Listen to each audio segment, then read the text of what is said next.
कवीन्द्राणां चेतः कमलवनबालातपरुचिं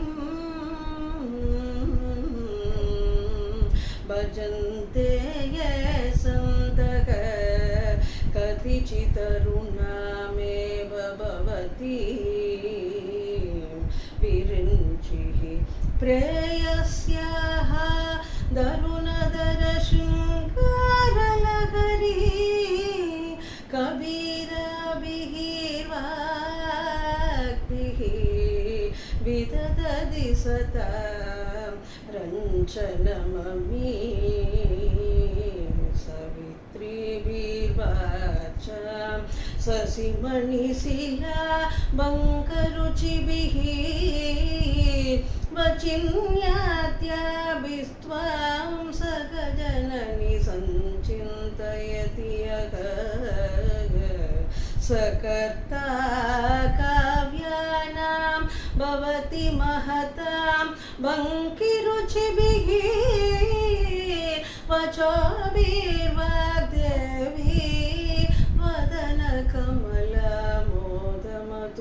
वदनकमलमोदमधुरैः धनुच्छायाभिस्ते दरुणधरग्नि श्रीचरणिभिः दिवं सर्वामूर्विम्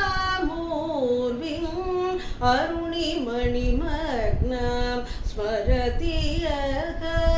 भवन्तस्य द्रस्य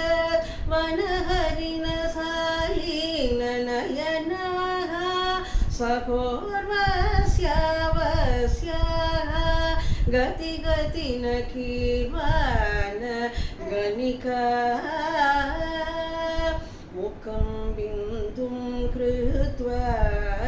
कुचयुगं मदस्तस्य ददतः हरादं यायत्यो हरमगिषिते मन्मथकलायां ससद्य संक्षोभं नयति वनिता इत्यतिलकु त्रिलोकीमव्यासो प्रमयति रवीन्दु स्तनयुका